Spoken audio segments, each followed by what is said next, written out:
Hello, my name is William Kumwembe, and this is Business Time, a magazine program in which we bring you major business and economic news stories making headlines in the country. And in the program today, debate rages over Malawi's medium-term growth targets. We speak to some experts and economists on what needs to be done if Malawi is to attain the mark of becoming a middle-income economy by 2030. We have this and other stories. Stay tuned.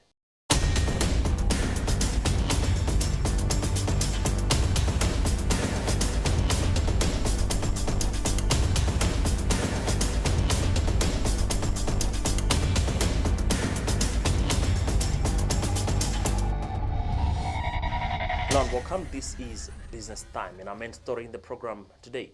Despite having well-crafted economic development blueprints and other policy documents necessary to propel growth, Malawi's economy has stagnated in the past decade, averaging about 4.5% in as far as GDP growth is concerned. And there is need for quick fixes. This is a message that was overall during the recent Economics Association of Malawi ECAMA conference held in Mangochi at the weekend. Now, the question is, what does Malawi need to do to ensure that it attains the mark that it set for 2030, where it intends to become a middle-income economy? Statistics show that if Malawi is to attain that mark, it has to grow by at least, on average, 6% each year for the next 8 years. But are we on a path towards attaining the mark? This is a question we attempt in this report. Malawi has on average been growing by not more than 5% per annum in the past decades. But figures show that to attain its medium-term aspiration of becoming a middle-income economy by 2030, the country needs to grow its economy by at least 6% each year. This is despite the country crafting myriad development blueprints, including the flopped Vision 2020. Addressing delegates at the opening of the conference, ECAMA President Lorraine Nyasulu said the country remains among the poorest of global economies, despite having well-crafted development plans. One thing that's really coming out, which development practitioners have agreed, is the fact that this country has well-crafted policies, but there are a lot of challenges on the implementation side. So even the financing side as well of the strategies themselves is another big issue that has really affected full implementation of the strategies. And because we are not able to fully implement the strategies, then we're also not able to achieve our development targets. So this is something that's a huge concern to us, because as economists, we believe that a country needs to be able to grow, needs to be able to develop, but at the same time, the well-being of the people needs to improve. So we are here today to look at these issues and see how best can we support government, provide recommendations that can be practical and actionable to improve our implementation as we move forward.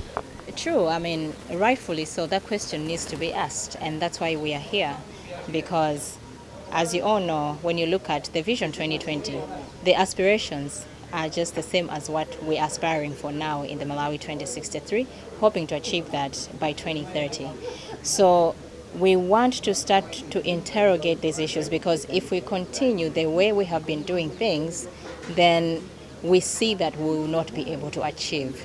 So what we want is to be able to identify those areas that need to be improved, take away the business as usual, see where changes can be made for us to probably change the trajectory of the development of our country. So that is really the essence of our discussions here.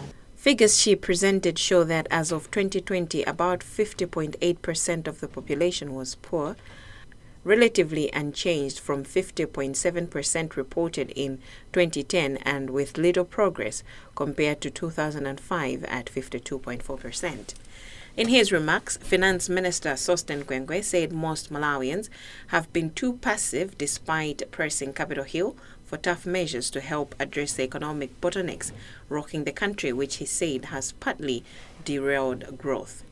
Gwengwe also faulted what he called politicians' quest for popularity in policy interventions at the expense of the economy. We need to really own up to the Malawi that we want, and the only way to do that is for us to be bold enough to start doing what we think is right as a nation, and not just looking at the proper documents that we have in our offices and smiling at them, looking at them.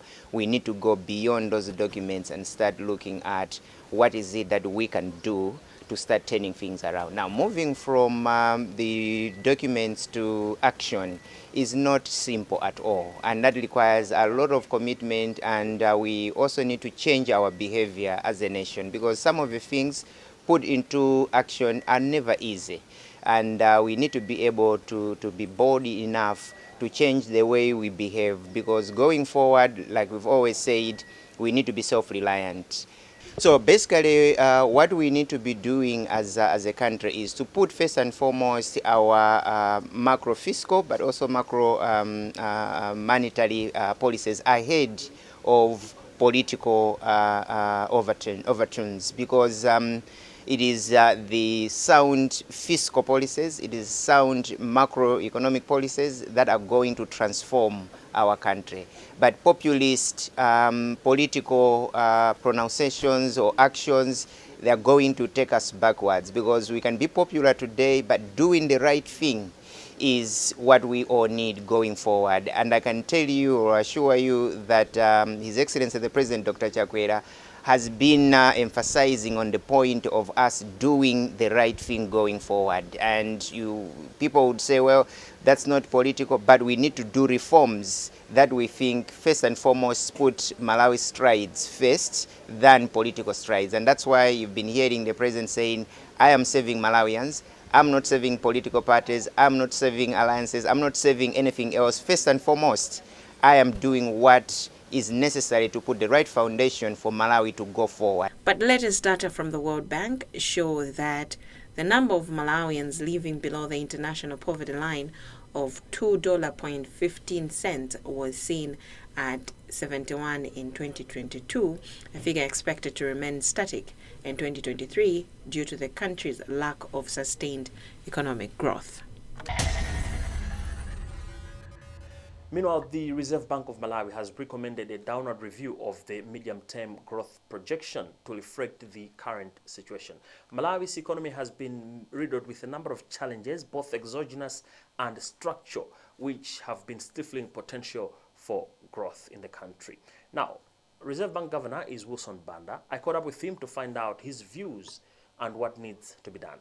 Looking at the growth projections from the national economic planning, those are very pessimistic. I mean, they're very optimistic. They are looking at the economy growing at the minimum by 6% in real terms per year over the next couple of years, certainly into the medium term. And I'm saying to them, given all the external shocks, how sure are we that we are going to achieve those growth rates? And indeed, those growth rates are necessary for the country to definitely create enough wealth to move into the middle income status. The theoretical response to this is that other things held constant, i.e. you are not suffering any of these external shocks, and two, you are doing everything that is anticipated or is proposed within the strategy, then the country should actually attain those the high growth rates. In theory, that is quite possible, is quite true. In practice, it becomes a challenge. So as a nation, I'm saying that yes, we should be aiming at those high growth rates, but we should also be mindful of the fact that we are living in the real world, and there are all sorts of external shocks that can take us off course. That's the only thing that I was mentioning, that we should be mindful of these things happening. Well, it is true. I mean, for the economy to stabilize, obviously you need to see your economy grow. And that's the point we've always made, that once we deal with the inflation as a short-term problem, we should also be looking at longer-term, medium to longer-term growth. In that way, you are assured of more stability in the economy. If the economy doesn't grow, rest assured you have more instability, even in the short term, of things like inflation. So the two are not inconsistent. It's consistent that for you to achieve stability on all fronts, all macroeconomic indicators, you need to grow. We are dealing with inflation as a short-term phenomenon. We're doing all we can. We raised recently the policy rate. The big idea really is to arrest the growth in money supply that basically pushes the prices upwards. And we're saying that once that is contained and the inflation comes to levels that are manageable, and then it will create an environment that is conducive to growth. And hopefully that is what we're going to see in the medium term. Remember, this is Business Time, a magazine program in which we bring you major business and economic news stories making headlines in the country. And my name is William Kumwembe. We'll be right back. And when we get back, the government has issued 21 bonds worth approximately 1.1 trillion kwacha, but for debt financing. That's when we get back inside Business Time.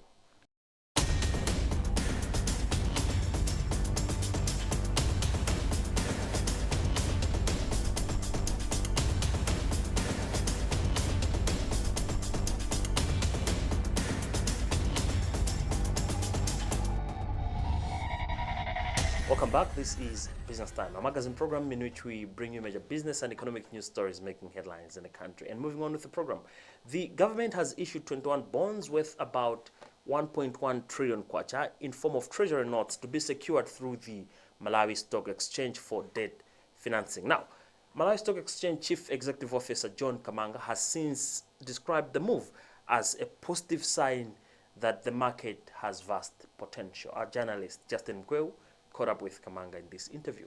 Right now, I'm joined by the Chief Executive Officer for Malawi Stock Exchange, that's Mr. John Kamanga, who is going to tell us more about the listing of a government bond and, of course, also the performance of the stock market in October. So during the launch of Misaliko Minority Shareholders Association of Listed Companies, you indicated that government will be listing a bond of up to 1.1 trillion kwacha. Maybe just tell us more about this bond. Yes, you're quite right that during the launch of the Mr. Legal, which actually concentrated on the minority shareholders, I tried to enlighten that in the course of actually our product diversification on the stock market, providing a wider avenue of investment products, the government through the Reserve Bank of Malawi would like actually to list what we call 21 government bonds, amounting to about 1.1 trillion Malawi kwacha. This goes a long way in terms of our strategy with regards to, one, increasing the array of products which could be provided for investment avenues to the general public. But at the same time, it also helps in terms of giving signals to actually the potential issuers, especially the parastatal as well as the other corporates, that the market has got the capacity whereby it can provide those scarce resources. It means that the market is deep enough by providing a pool of resources which could be directed for infrastructure development. As I've already said, you find that some of the parastatals that have been actually in need of infrastructure development, and therefore the government through the central bank is trying to give a signal that at least we are able to raise capital within the Malawian capital market space. And this is 1.1 trillion, which they have raised over a period of about 1 year.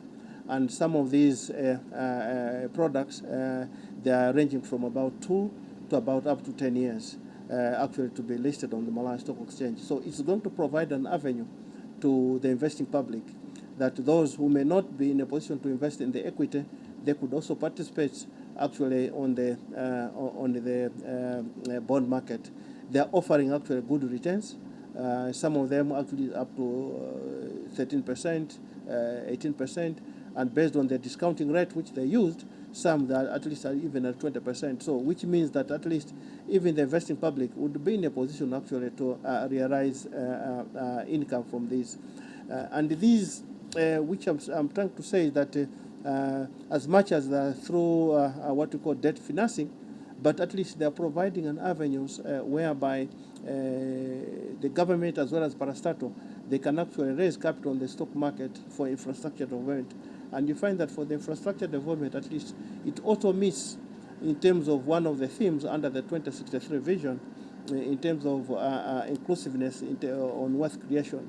Because this infrastructure development, there is an element of creation of actually jobs for the multitudes, whereby the multitudes actually there should be the artisans, they are going to actually to have jobs, and then even in terms of the materials, the suppliers of materials, in terms of the infrastructure, they are going to have revenues. A good example, let's say when the NBS Bank raised about 11.8 billion through a rights issue, and then they did onward lending to the road fund, which thereafter actually used those funds for the interchange project, which is in Lilongwe. And that interchange, you could see that in terms of employment creation, which was created there, those who provided the quarry stones, those who provided the sand, those who provided the steel, and even those who were employed as, for example, the artisan steel fixers, the artisan in terms of actually the builders. So it has got that multiplier effect. And once those guys actually are created with that employment, it means there is a revenue aspect, the income aspect. And with that income, they should be going actually in shops or in other consumption aspects where they're going to pay VAT. So you find that even the government also benefits out of that. So there is that multiplier effect in terms of VAT element. And some of them we find that because they're in the bracket above the 100, they are going to be paying payee to the government. So you find that even the government actually recoups back as a result of actually raising that capital through the capital market.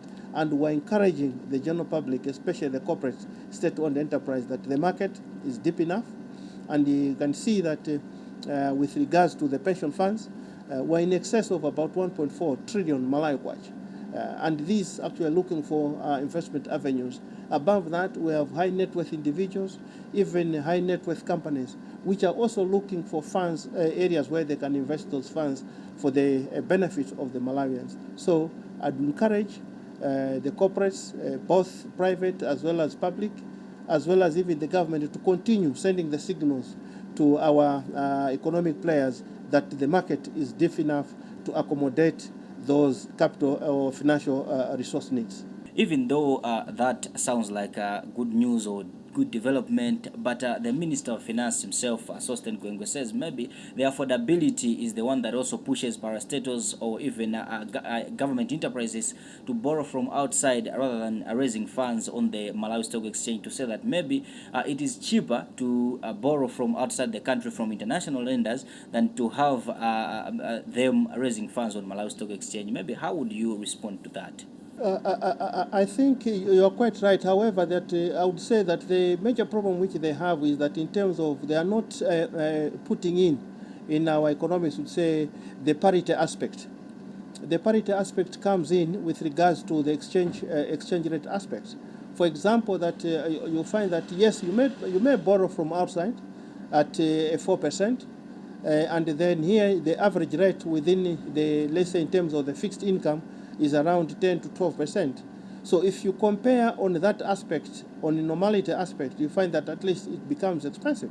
But then what happens if there is a 25% devaluation? You find that at least you are caught off guard.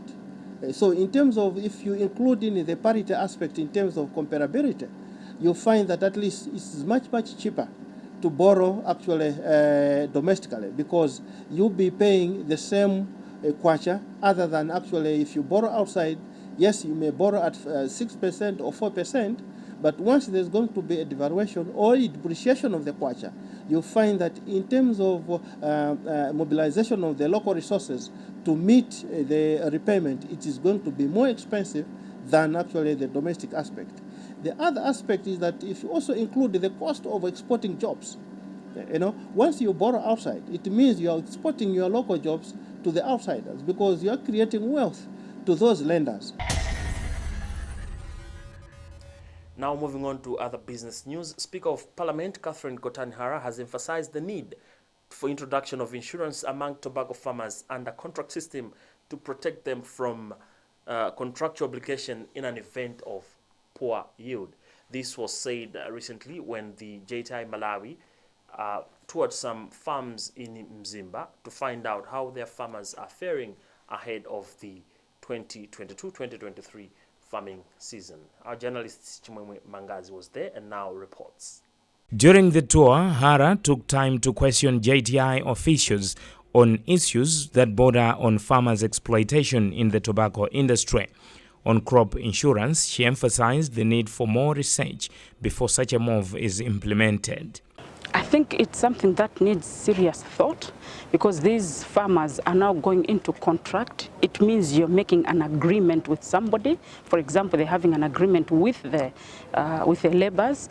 Now, if you've gone into agreement on pen and paper, you have to do as you have agreed. Now, in this case, if there's no insurance and yet there's a serious crop failure, it means the farmer is in trouble.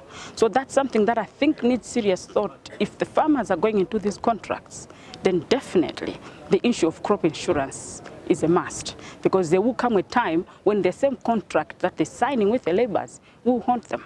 And I'm sure even with the JTI, if I've taken a loan and there's a crop failure, I doubt that they'll say, oh, it's okay, zero, you're not paying us. I'm sure they'll still want to get something out of me. So I think it's something that needs serious thought to say, how do we ensure that we cover the farmers so that they are safe?